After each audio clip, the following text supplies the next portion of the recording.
seen the movie, you must have read the book. He's a mellow yellow feline, so take a second look. He knows everything about nothing, and not too much about that. So if you know someone who knows what he knows, then you must know Henry's cat.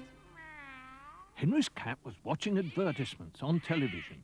The first one he saw was for Tasty Paste. Eat your rubbish, there's no waste, just sprinkle it with Tasty Paste.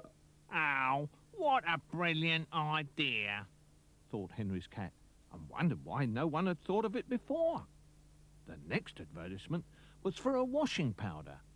This is new wishy-washy, with added hyperactivated decalcified paratrioxy bicarbonate of soda, as used by spacemen, film stars, dog trainers, and lavatory attendants. We will now test it along with brand X on 2 identical and otherwise similar shirts covered in certified dirt, grease, and grime. Here is brand X shirt. It is even dirtier, torn, ripped, and inside out. But with wishy-washy, the shirt is super clean. Buttons replaced, ironed, and packed ready to wear, with added underarm deodorant supplied absolutely free.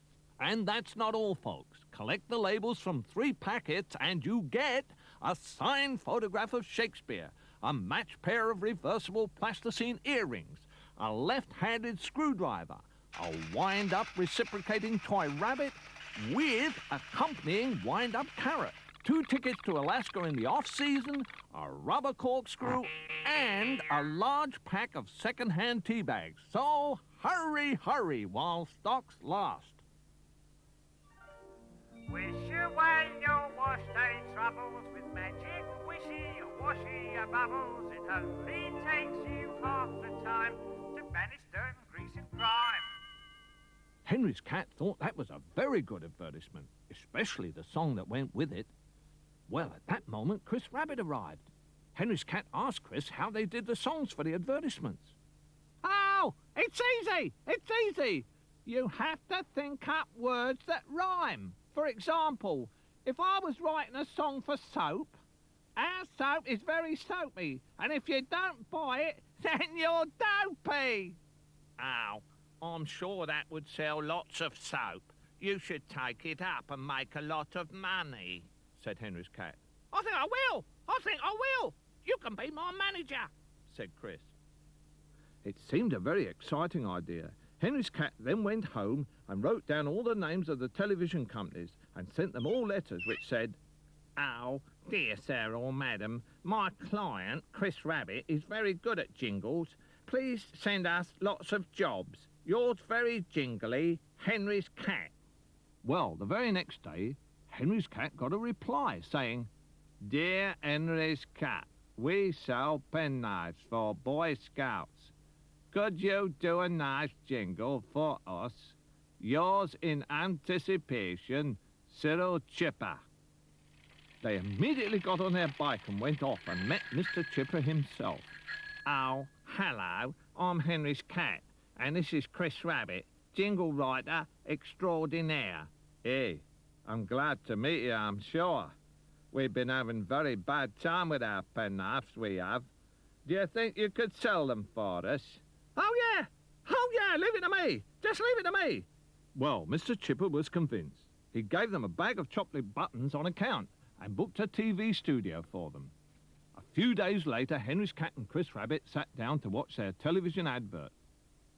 They laughed when I sat down to play, but their laughter soon turned to amazement when I smashed up their piano with this chopper. It was all with the help of this, which is not only a proper chopper, but a supersonic Boy Scout penknife. You just hold it and unfold it. It's a hammer and a spanner you can use in any manner. It's a knife and a fork and a thing for pulling corks, and it cuts and it saws and it even opens doors. It's for scraping and for filing and for doing bathroom tiling, and it opens tin tomatoes. Pointed thing, of course, is most useful for a horse if you want to get a knife that will last you Chipper is a ripper and it's better than a wife. Well, Henry's cat and Chris Rabbit thought that was very good, and so did Mr. Chipper, who turned up the next day with 2 large bags of jelly beans as a bonus. Hey, do you know, we now have orders for over 27 million penknives due to your jingle. By gum, it were gradely. Mr. Chipper then showed them photos of people from all over the world who had bought his penknives. Yes, even a Boy Scout had bought one. Henry's cat and Chris Rabbit were absolutely thrilled. Lots of letters with jobs came in. They spent all morning reading them. Oh, here's a good one, said Henry's cat. It's to advertise reversible socks. They are useful for dog hats and hockey stick protectors and are very good as saxophone quietners and can also be used for disguising submarine periscopes in enemy territory. Oh, listen to this. Listen to this. Dear sir, I am a schoolmaster. I want a jingle to advertise what a nice place school is. Please come immediately, if not sooner. Professor Bagworthy. They met Professor Bagworthy, who said, Oh, yes, it's a very bad situation. Children don't want to come to school in the first place. And when they do come, they don't want to learn anything. I just don't know what to do about it. Oh, don't worry. Leave it to him. Yeah, don't worry. Leave it to me. Leave it to me, said Chris Rabbit. I'll fix it up in no time. Then Henry's cat and Chris Rabbit hurried home to work something out. They thought and thought about it. I've got an idea. Why don't we just say school is nice? School is lovely, a lovely place to be. It's just right for boys and girls, especially you and me. We all like to go there and learn to read and write. We never play truant or want to start a fight. We love to do our homework, we never get enough. Especially mathematics, it really is for stuff. History and computers is better than cream cake, and physics is so lovely, it keeps me wide awake. School is really very nice. 7 days a week, worth making paradise. No, there's some that like it or make an awful fuss, but if you go to school, you will be a genius. Philosophy is perfect for learning how to think, and chemistry is marvellous for making things extinct. And when you finish learning how to make a pong, you can take the morning off till more lessons come along. School is heaven, the nicest place on earth. Everyone should go there and give it all its worth. Never will be clever or be a great success unless you go to school and do your very best. All together now. School is very, very nice. 7 days a week, worth making paradise. We know that some don't like it and make an awful fuss, but if you go to school, you will be a genius. If you go to school, you A genius.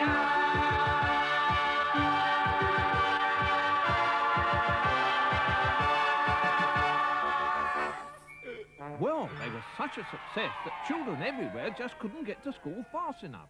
Professor Bagworthy was so pleased that he gave them special diplomas. For your services to education, I am proud to present you with these diplomas. You are both now honorary doctors of jingles. It was a very great honour indeed. Henry's cat and Chris Rabbit thought that perhaps they should retire early. But just at that moment, Constable Bulldog came along and said, Hello. Are you the aforesaid and hereafter Henry's cat and Chris Rabbit? Oh, yes, Constable. Have we been doing something wrong? No.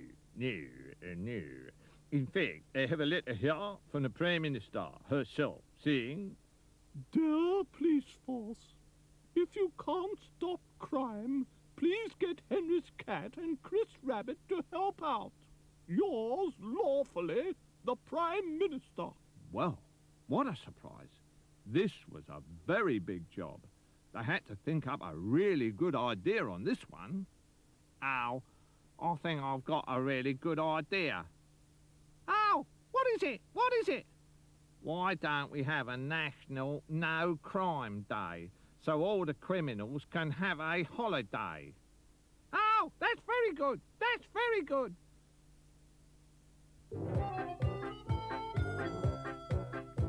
Hello. Hello, hello. Now I'm a Bobby on the beat. You can tell by my pointed head and the size of my flat feet as I walk around the street. Now I'm a naughty rabbit. If I see something nice, I grab it. No, it's not because I want it or it's got my name upon it. No, it's just a naughty habit. Oh, hello there. What's all this here? Here, in that bag? There. Oh, just a few things I've knocked off, like a TV set, a fishing net, a lovely chiming clock, a string of pearls, some walnut wells and a Scotsman's woolly sock, a set of tools, some plastic jewels and a worn-out pair of jeans, a new guitar, some bits of car and one large case of beans. My name is Bill the Burglar, and I'm a naughty thief. The things I steal astounding, like some things to get around in. Oh, it's quite beyond belief. Don't leave your doors ajar, so I'm likely to be tempted. You're safe, your house, your car won't be taken very far, but you'll find that they get emptied. A fountain pen, a speckled hen, some vouchers for a luncheon, and here's the best swag in my bag, a whistle and a truncheon! Your work is your vocation, but I really think it's time you took a nice vacation away from all this crime. I've got the very place for you to go on holiday, with food and board and lots to do to show that crime don't pay. So everyone who's naughty or wants to misbehave, remember you'll get caught just like every other knave. So mend your ways right now and just take my advice, 'cause everyone will love you if you stay very nice.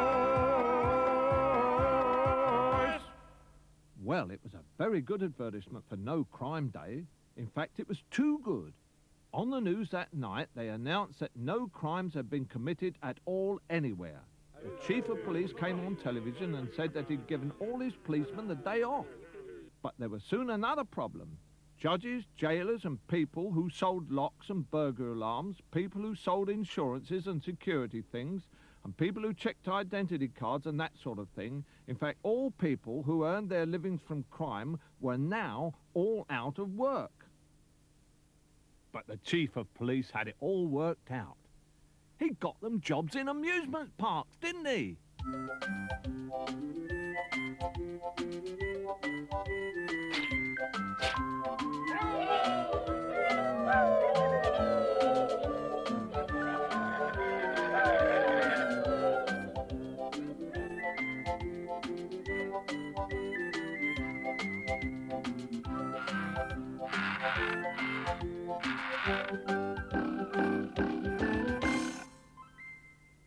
Well, they like working with children much better than working with criminals.